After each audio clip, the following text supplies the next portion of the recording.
नमस्कार, नमस्ते बिहार में राहुल ओझा आपके साथ। सासाराम से बड़ी खबर है, जहां नहर में अनियंत्रित स्कॉर्पियो गिर गई। दियारा के बीसी पंचायत के मुखिया उमेश पासवान सहित 3 की मौत की खबर सामने आ रही है। हादसे में 2 लोग घायल भी बताए जा रहे हैं। दिनारा थाना के सिमरी पुल पर यह बड़ा हादसा हुआ है। तो सासाराम से यह बड़ी खबर, जहां नहर में अनियंत्रित स्कॉर्पियो गिर गई, जिसमें बीसी पंचायत की मुखिया की मौत हो गई है। बता दें कि 3 की मौत हो गई है इस हादसे में। दिनारा थाना के सिमरी पुल पर यह हादसा हुआ है। तो बड़ा हादसा, जहां पर अनियंत्रित स्कॉर्पियो नहर में जा गिरी और इस हादसे में पंचायत के मुखिया, बीसी पंचायत के मुखिया उमेश पासवान सहित 3 की मौत की खबर सामने आ रही है। वहीं हादसे में 2 लोग घायल हैं, जिनका इलाज कराया जा रहा है। दिनारा थाना के सिमरी पुल पर यह बड़ा हादसा हुआ है।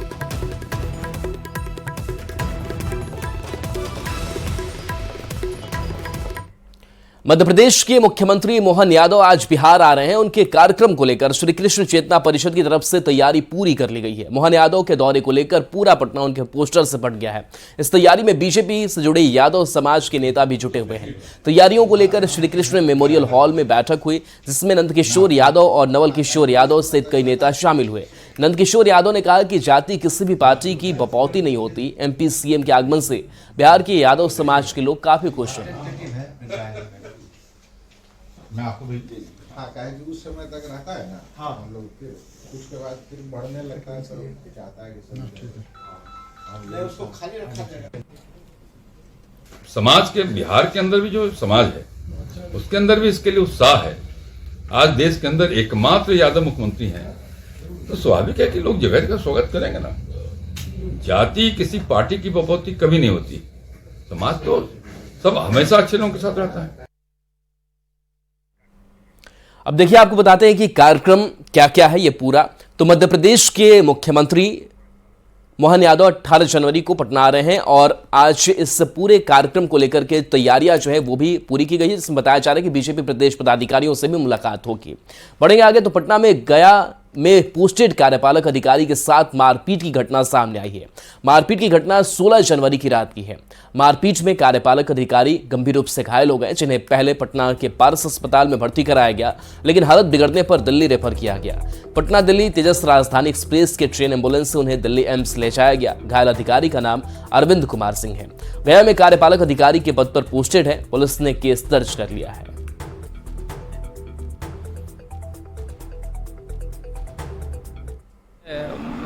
गोलाडो से जा रहे थे हम लोग बोरीनगोट के लिए। तब तक बोल रहा था कि मेरा नाम तनु यादव है। उसने गाड़ी पे हमला कर दिया और छीन छान किया और मार दिया। किस गाड़ी से आप लोग? स्कॉर्पियो से। कब की बात है? ये कल 9:20 की खबर। शाम में आप लोग बोरीनगोट जा रहे थे, रास्ते में हाँ। कौन रोक के आपके मारपीट किया? तनुज यादव। तनुज? हाँ, नागेंद्र यादव का लड़का। हम जो रिपोर्ट देखें, अभी तो तत्काल देखें, हम जो देखें इनका ब्रेन में चोट है, आँख में चोट है और फेस का बोन सब फ्रैक्चर है लेफ्ट साइड का। ये मेरे रिलेटिव ब्रेन में खून भी जमा है, कंट्यूजन भी है। 16/1/24 को करीब 9:30 बजे रूपसपुर थाना को ये सूचना मिली कि 2 गुटों के बीच में गोला रोड में 56 भोग के पास लड़ाई हो रही है। इसका सत्यापन करने के लिए डायल 112 और रूपसपुर थाना की गश्ती दोनों मौके पर पहुंची। मौके पर पाया गया कि 2 गुटों में लड़ाई हो रही थी, जिसमें एक व्यक्ति उनको जो राहगीर थे उनको, दोनों गुटों को बीच बचाव के क्रम में उनके साथ भी मारपीट कर दी गई। घायल व्यक्ति की पहचान अरविंद कुमार सिंह के तौर पे हुई है, जो वर्तमान में डोभी गया में कार्यपालक पदाधिकारी के पद। पटना उच्च न्यायालय ने जब्त के रखरखाव को लेकर कुछ महीने पहले निर्देश दिया था और एक जगह सुनिश्चित करने के लिए कहा था, लेकिन गर्दनीबाग थाना में इस आदेश का पालन होते नहीं दिख रहा है। गर्दनीबाग थाना से संवाददाता अमित कुमार की रिपोर्ट देखिए। हमारे पीछे ये आदर्श थाना गर्दनीबाग है, जिसकी तस्वीर हम दिखा रहे हैं। आप इस थाने की तस्वीर को देखिए। लाखों रुपए खर्च करके इस थाने का निर्माण किया गया था और बेहद सुंदर तरीके से इस थाने को बनाया गया था, लेकिन अब ये थाना जो है वो कब्रखाना बन चुका है। आप देख सकते हैं कि ये तमाम जो गाड़ी है वो जब्त की हुई गाड़ी है और इस गाड़ी को यहाँ पे इस तरीके से रखा गया है जैसे मानो कबाड़ी की ये दुकान हो। बताते चले कि थाने को खूबसूरत बनाए रखने के लिए और हाईकोर्ट ने एक निर्देश भी जारी किया था, जिसके बाद सभी थानों में जो गाड़ी है, जो जब्त गाड़ियां हैं, उसे अलग स्थान पे जो सुनिश्चित किया गया था बासघाट के पास, वहां रखना था और दूसरी जगह भी सुनिश्चित किए गए थे जहां पे रखने थे। लेकिन यहां देख सकते हैं कि गर्दनी विभाग थाना जो है वो हाईकोर्ट के निर्देश का खुलेआम अवहेलना कर रहा है और यहाँ पे जो जब्त गाड़ियां हैं उसको इस तरीके से कबाड़ी के तौर पे रखा गया है। कबाड़ी की दुकान के शक्ल में कबर खाना नजर आ रहा है और कह सकते हैं कि इस खबर को देखने के बाद शायद प्रशासन की नींद टूटेगी, पुलिस की नींद टूटेगी और आने वाले दिनों में इस थाने की तस्वीर जो है कबर खाने की दुकान से वो बदली हुई नजर आएगी। कैमरा पर्सन सुबोध के साथ अमित कुमार, न्यूज 18 पटना। मुजफ्फरपुर में प्रेमी ने शादी से इनकार किया तो प्रेमिका ने पुलिस से गुहार लगाई, जिसके बाद पुलिस ने कार्रवाई करते हुए आरोपी युवक को थाने लाई और फिर थाने में पूछताछ के बाद मंदिर में हिंदू रीति रिवाज से दोनों की शादी करा दी गई। महिला पुलिस कर्मियों की मौजूदगी में दोनों की शादी कराई गई। बाबा गरीबनाथ मंदिर में शादी की रस्में पूरी की गई। ऊपर देखिए, मुझे 20 दिन का बहुत जल्दी इंतजार था, इधर देखिए। हाँ, जो कि मेरा मनोकामना पूरी हो गया। अच्छा, कैसे जान पहचान हुई थी इनसे? ये बेटियाँ आए थे अपने मौसी जी। बेटियाँ आए थे? जी। अच्छा, तो आए थे वहाँ तो उसी क्या पार्टी फंक्शन था? नहीं, इसी तरह आए थे घूमने के लिए अपने मौसी जी का। कब संपर्क हुआ? 2021 से। 2001 से? 21 से। 21 इस दौरान फोन से बातचीत होना शुरू हो गया दोनों में। तो क्या शादी से इनकार कर रहा था लड़का? हाँ, इनका फैमिली शादी से इनकार कर क्या कह रहा था? कर रहे थे कि नहीं मानेंगे। जी, उसके बाद जब बेटी हुआ तो अब राजी हो गया लोग। बेटी लड़का भाग गए थे। हाँ, इसी के लिए हम लोग केस कर दिया। तब लड़का, हाँ, क्या केस किए? केस किए कि लड़का को भगा दिया गया है, तब नहीं लड़का को बुलाया गया। हाँ, इसी के लिए केस हुआ था। अच्छा, हाँ, तैयार नहीं था शादी? हाँ, लड़का शादी करने के लिए तैयार नहीं था। आप लोग बार बार बोल रहे थे कि शादी करें। हाँ हाँ हाँ, तब लड़का तैयार हुए। जीएमसीएच से चोरी हुए बच्चे को बेतिया पुलिस ने बरामद कर लिया है। बच्चे की बरामदगी मोतिहारी के जीवन ज्योति हॉस्पिटल से हुई। बच्चा की चोरी करने वाली महिला को भी पुलिस ने गिरफ्तार कर लिया है। पुलिस ने बच्चे को उसकी मां को जीएमसीएच में सुपुर्द कर दिया। 16 जनवरी को जीएमसीएच अस्पताल से एक नवजात बच्चे की चोरी हो गई थी। 2 दिन के नवजात बच्चे की चोरी से पूरा अस्पताल में हड़कंप मच गया था। जिले के सबसे बड़े अस्पताल में ऐसी घटना से अस्पताल प्रशासन सहित जिला प्रशासन के हाथ पांव फूल गए थे। वैसे चोरी की वारदात सीसीटीवी में कैद हो गई थी। इसके बाद पुलिस तुरंत कार्रवाई करते हुए जांच में जुट गई और 24 घंटे के अंदर पुलिस ने मोतिहारी के जीवन ज्योति हॉस्पिटल से बच्चा को बरामद कर लिया और महिला चोर को भी गिरफ्तार किया। राहुल बच्चा चोरी हो गया? हाँ, हमारे बच्चे चोरी। का कहे के चाहते नहीं? ये कहे के चाहता नहीं कि पुलिस लोग का धन्यवाद बोले के चाहता नहीं। तो हमारे बच्चा खोज कर वहीं से दे दिए। का बच्चा चोरी हुआ था? जी, मेरा ही बच्चा चोरी हुआ था। तो यहाँ हमारे बेतिया के जो टाउन थाना के पुलिस है, उन लोगों ने मेरे को तसल्ली दिया कि आप धीरज रखिए, हम कहीं से भी आपके बच्चे को ढूंढ निकालेंगे। औरंगाबाद के दाऊदनगर में भोजपुरी एक्ट्रेस अक्षरा सिंह के कार्यक्रम में उस वक्त हंगामा हो गया जब उन्हें देखने पहुंचे लोगों की भीड़ एक्ट्रेस की देर से पहुंचने पर आक्रोशित हो उठी। इस दौरान रोड़ेबाजी भी हुई, जिसमें एक पुलिसकर्मी समेत कुल 3 लोग घायल हो गए। बाद में अक्षरा को पुलिसकर्मियों ने अपने घेरे में लेकर वहां से निकाला और फिर पटना के लिए रवाना कर दिया। अक्षरा एक व्यावसायिक प्रतिष्ठान के उद्घाटन के मौके पर दाऊदनगर पहुंची थी। जब हम आप पे मरते हैं तब आप कहीं और मरते हैं। कहते हो बुलाती है जाने का नहीं, हाँ जाने का नहीं।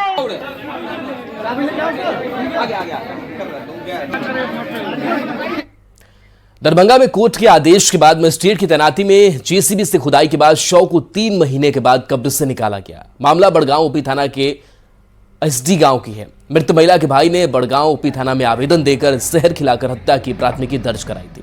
इसके बाद कोर्ट के आदेश के बाद मजिस्ट्रेट नियुक्त कर शव को कब्र से निकाला गया। इस मामले में पुलिस ने महिला के भाई की शिकायत पर उसके पति को गिरफ्तार कर जेल भेज दिया था। शिकायत में उसके पति के अलावा 5 अन्य लोगों को नामजद आरोपी बनाया गया था। गिरफ्तारी के बाद आरोपी ने जहर देकर हत्या की बात कबूल की थी। महीना पूर्व उसका देहांत हो गया था, जिसके कारण उसमें आशंका उसका भाई जाहिर किया कि उसको मार दिया गया है जहर खिला के। अब इसका पोस्टमार्टम पुष्टि होगा।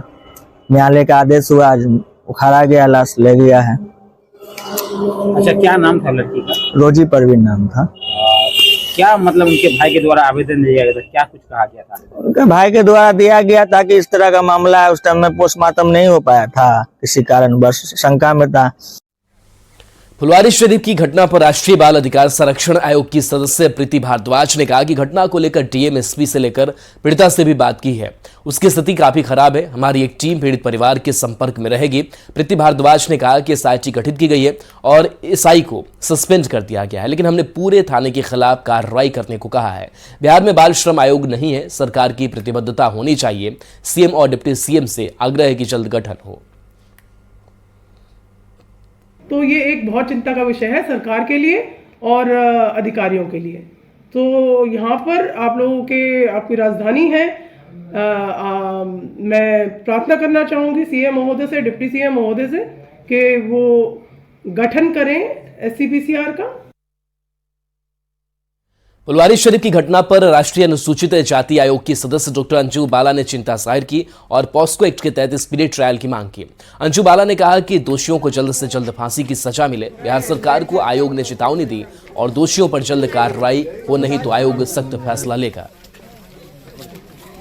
मिशन का तो काम ही है भाई, आपको तो इमीडिएटली एक्शन करना चाहिए था। जब बच्चियां गायब थी तो आपने इमीडिएटली एक्शन क्यों नहीं किया?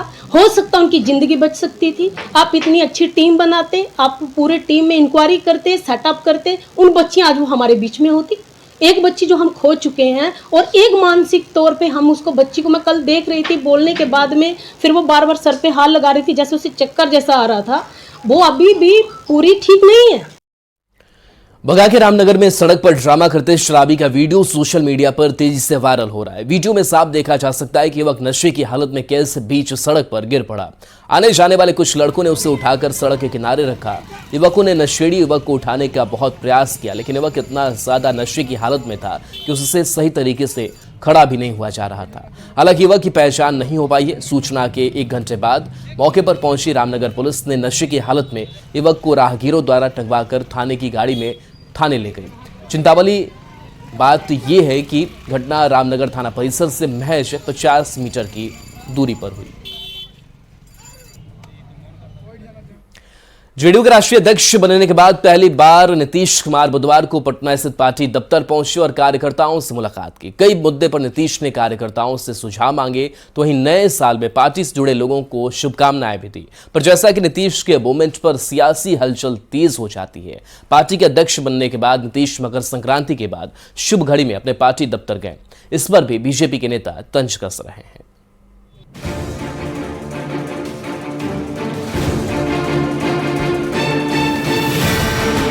सीट शेयरिंग में फंसे पेंच के बीच नीतीश कुमार अचानक पहुंच जाते हैं पटना के जेडीयू दफ्तर।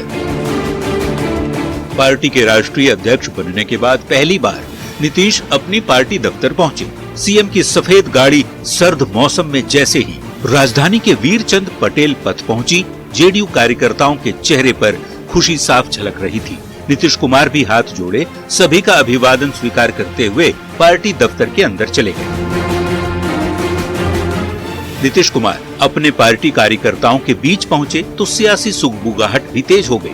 आरजेडी के साथ सीटों पर तालमेल की बात आगे बढ़ नहीं रही। जेडीयू प्रदेश अध्यक्ष उमेश कुशवाहा कहते हैं कि नीतीश जी पहली बार अध्यक्ष बनने के बाद पार्टी दफ्तर पहुंचे थे और कार्यकर्ताओं को नए साल की शुभकामनाएं दी। माननीय मुख्यमंत्री श्रद्धेय श्री नीतीश कुमार जी राष्ट्रीय अध्यक्ष बनने के बाद प्रदेश कार्यालय में उन्होंने पहली बार आए। करता जो भी है पार्टी के नेता जो है नए वर्ष को बधाई दिया और सभी कार्यकर्ता को शुभकामनाएं दी। हालांकि नीतीश के पार्टी दफ्तर में आने को बीजेपी सियासी चश्मे से ही देख रही है। मकर संक्रांति खत्म होने के बाद शुभ मुहूर्त में पार्टी संगठन के लोगों से मुलाकात को भी सियासी मुहूर्त बताया जा रहा है।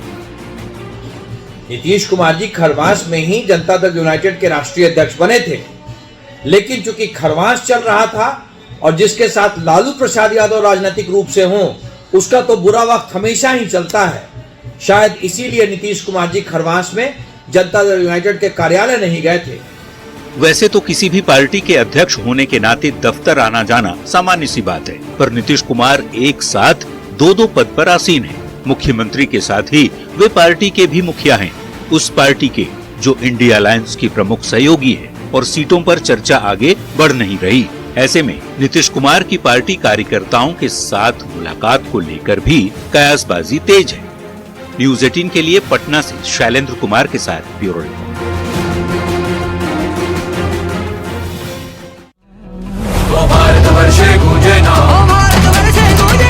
जय श्री राम जय श्री राम जय श्री राम जय श्री राम।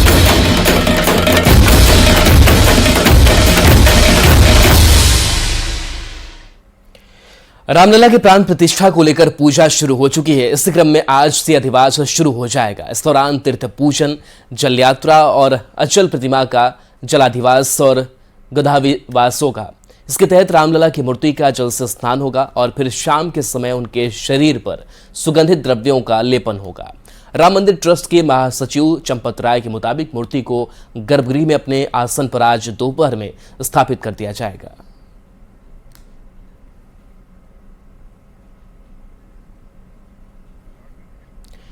तो रामलला प्राण प्रतिष्ठा को लेकर के पूजा पाठ और आज से अधिवास की शुरुआत हो जाएगी। तस्वीर आपको दिखा रहे हैं जहां अयोध्या की भव्यता नजर आ रही है और जैसे जैसे तारीख 22 जनवरी की नजदीक आ रही है वैसे वैसे उमंग उत्साह भक्तों का बढ़ता जा रहा है।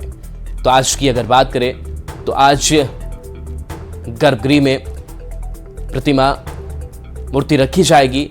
रामलला की मूर्ति का जल से स्नान किया जाएगा। शाम के वक्त की अगर बात करें तो उनके शरीर पर सुगंधित द्रव्यों का लेपन भी किया जाएगा। और इससे पहले भगवान रामलला के गर्भगृह में सिंहासन पूजन हुआ। राम मंदिर ट्रस्ट के सदस्य डॉक्टर अनिल मिश्रा ने सिंहासन पूजन किया। इस मौके पर राम मंदिर ट्रस्ट के महासचिव चंपत राय मौजूद रहे। बता दें कि भगवान रामलला का सिंहासन स्वर्ण जड़ित है। 8 फीट ऊंचे सिंहासन पर रामलला विराजमान होंगे। स्वर्ण जड़ित सिंहासन की एक्सक्लूसिव तस्वीरें हम आपको दिखा रहे हैं। तो रामलला के गर्भगृह में सिंहासन पूजन की ये तस्वीर आपको दिखा रहे हैं जहां पर अनिल मिश्रा इस पूजन में शामिल हुए जो राम मंदिर ट्रस्ट के सदस्य हैं। और इस मौके पर राम मंदिर ट्रस्ट के महासचिव चंपत राय की भी मौजूदगी रही।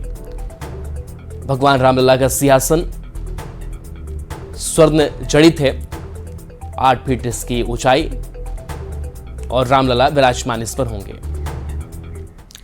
तो अयोध्या रोशनी में नहा रही है। जो सड़क मुख्य मंदिर तक जाती है उसकी खूबसूरती देखते बन रही है। चारों तरफ खूबसूरत लाइटिंग और भगवान श्री राम के भक्त नजर आ रहे हैं। अंतिम चरण में अयोध्या की खूबसूरती में 4 चांद लगाया जा रहा है। स्थानीय लोगों का कहना है कि भगवान श्री राम की कृपा से ही आज लोग ये दिन देख पा रहे हैं। अयोध्या में चल रही तैयारी का जायजा लिया है संवाददाता विनीता मिश्रा ने। अयोध्या राममय हो चली है। भगवान श्री राम के जो भजन है वो चारों तरफ सुनाई दे रहे हैं। अयोध्या की खूबसूरती देखते बन रही है मानो दीपावली की शुरुआत अयोध्या में बहुत पहले से ही हो गई है। चारों तरफ अयोध्या बिल्कुल रोशनी में नहाया हुआ नजर आ रहा है। अयोध्या हाट और जो सड़कें हैं जो आपको भगवान श्री राम के उस दिव्य मंदिर तक ले जाएंगे उसकी खूबसूरती देखते बन रही है। सड़क किनारे जितने भी इस तरीके से जो बड़े पेड़ लगाए गए हैं उसको खूबसूरत लाइटिंग से बिल्कुल ही बदल दिया गया है। दूर दूर तक जहां तक आपकी निगाहें जाएंगी आपको सिर्फ खूबसूरती ही खूबसूरती नजर आएगी।